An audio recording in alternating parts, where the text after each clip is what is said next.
Hi, everybody. I want to show you a little example here of how my religious system works. Uh, and this system is an example of something which I call, and I'll type it in here for you. I call this practice an example of sorism. Um, and yeah, sorism isn't a command, but I can just type like that just to sort of show you. It's a quick way to use the screen here. So it's based on something which I call the sorents, which is simply a word I made up. I think it's a neat word, and so I made it up. It's a whole new word, and it describes this what you're looking at is an example of right now. Okay, so now this is the foundation of my godless, atheistic, religious subsystem, and I know it takes a little while for it all to process, but so I will now demonstrate how this works. Okay, so let's say that I had my and by the way, I have a church which is practices this religion. So I have a religion and a church. The church is called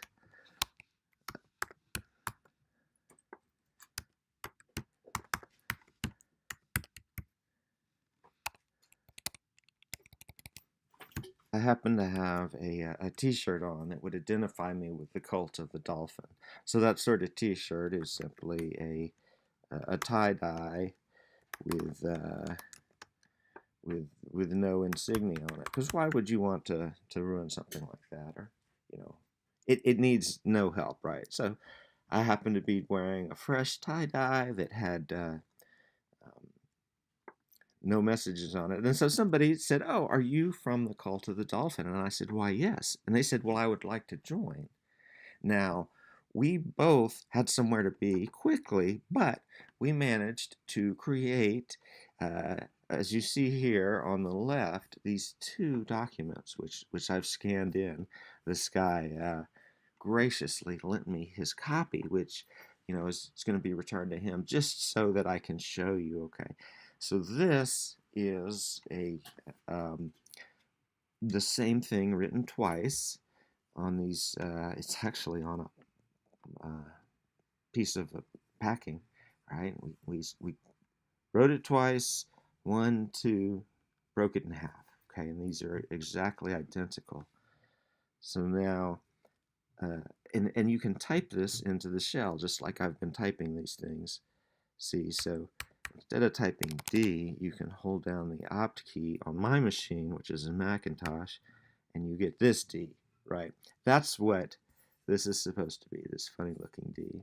So then you say, and you're going to do that funny looking D again.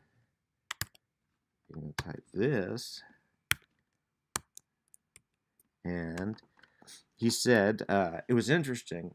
His name was David Alderman, but he also wanted to join the cult and be an alderman in the cult. And so that's why we have this fermented Wakian sort of. This is a pun, right? This is James Joyce at his worst, let's say. So alderman. What does that mean? Well, phonetically it's alderman, right? But there's a lot of puns and there's a lot of ambiguity put into there. Okay, now then I put this and this. Now I don't know if I need this symbol. That might mess the whole thing up, but I don't think so.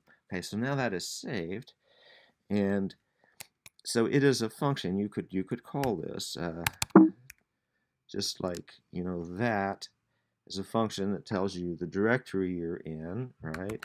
This is a function that tells you how the system is performing. Well, it would if it was there, but and so what I can do now is I can bring back the function, and it will be formatted for me, which is really important that we get to a standard format, right? So, okay, so now we've gone from something written on a packing slip. Oh, see, it just took that off. We took it. We've got it, it's now formatted, similar to the way that JSON is formatted. Let's say, okay. But I think that it's constrained even more than JSON. There's only one way this is all going to show up, no matter how you type it in. And then the next step is to simply, and that brings back the last command, and we're going to pipe it. Pipe it sends it into a new command. So that then goes into this new command, sum. Okay, so now we have this number, 48797. Okay, so if either of us, so then that number goes out to the Doge chain here. Okay, whoops. Oh, we don't want to start Dogecoin Core. That would be a mistake. So let's come here. Okay, so here is on this immutable record, the Doge chain, which is a blockchain, and that thousands of people have a copy of this entire record system that this is on. Thousands of people have a copy on their PCs at their house if they run the Dogecoin Core or something similar, right? They would be participating in the project at that level. So as you can see, you have these messages here, and again, let's see what the new message is. The new message would be 48797. Okay, so let's try this out.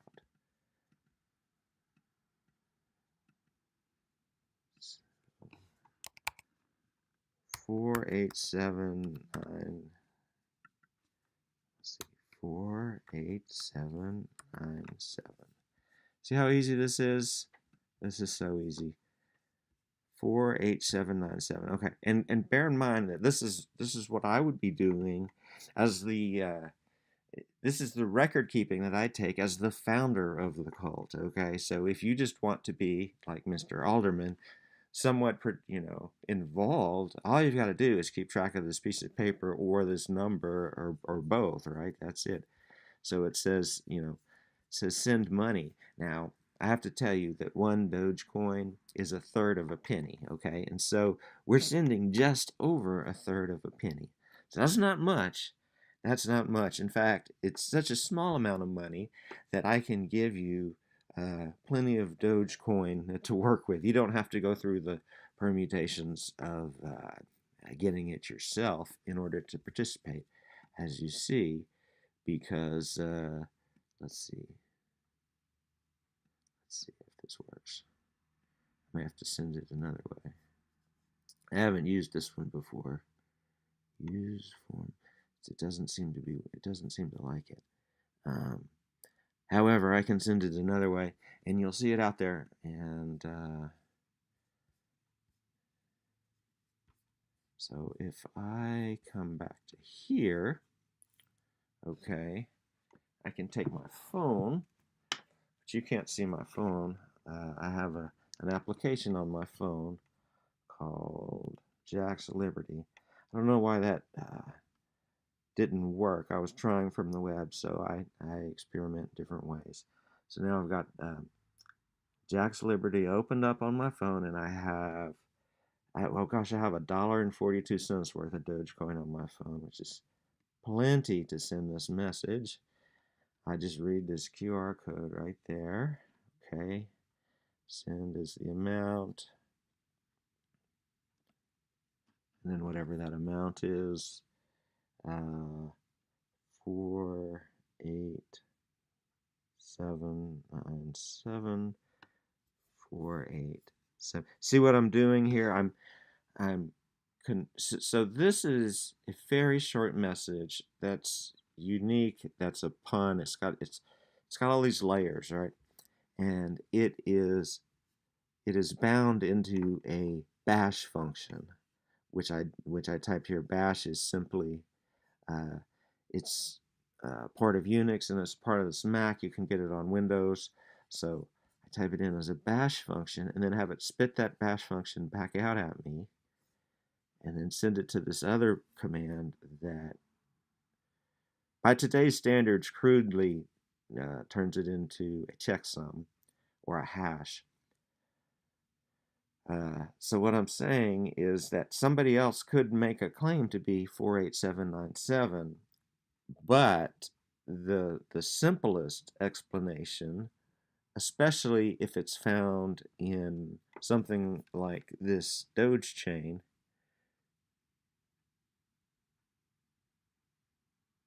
is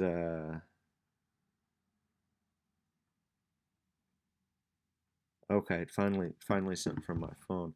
So the simplest explanation, if you look at this Doge chain, is that this is me. That's a restaurant.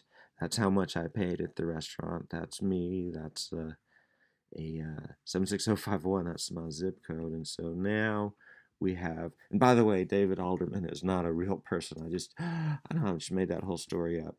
But, and, scribbled some stuff on a packing script that I got out of the trash can. So that new number, though, it will appear here eventually. We can check on it. We can try to see it in progress. And usually, what happens is, by the time you find it, you come back here. Let's see. So, okay, so the last block was less than 1 minute ago. 26. So there's a bunch of transactions here that happened within the last few minutes, and they're still sort of in progress. But you can see them here, right? And they're just this is these are addresses of people that are arguably you would say spendable. Well, the Cult of the Dolphin is an unspendable address, and if you look in the chain, you will see it. It'll pop out really obviously here that there's a transaction there. So that's how people can know about this. Anyway, so usually you look at it for a while, and by the time you come back, it's yeah, yeah. See, there it is, 48797. There you go. There you go. So David Alderman has now. We together have practiced the Cult of the Dolphin religious thingamabob. There you go. I hope that explains it. And that seems trivial. It seems like, as Peter Thiel would say, it seems like kayfabe, but it's not. This is a serious foundation for.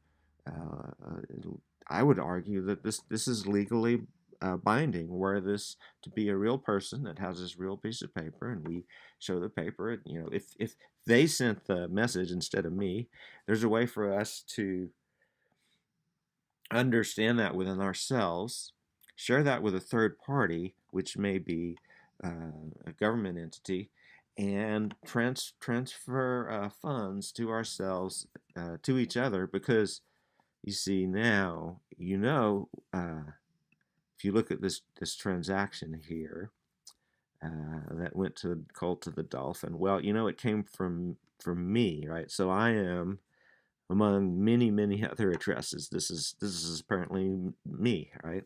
So if you can now send the Dogecoin to me. Oh, okay. So yeah, so this is one you see.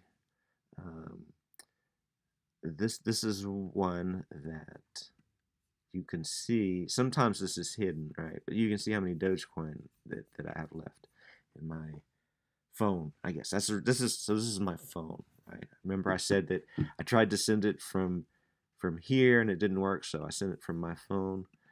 That's my phone. Anyhow, I hope you guys enjoyed this. I hope it I know that it's a lot. It's confusing, but there you go. If you can figure this out, then you understand the cult of the dolphin, and you understand the potential for what's coming to use, something. This costs a penny to do, okay, with no sort of subscription at all, except for some interest in the Doge chain, right? So there's much better solutions that are coming down the road, but this is an example. So thank you for listening.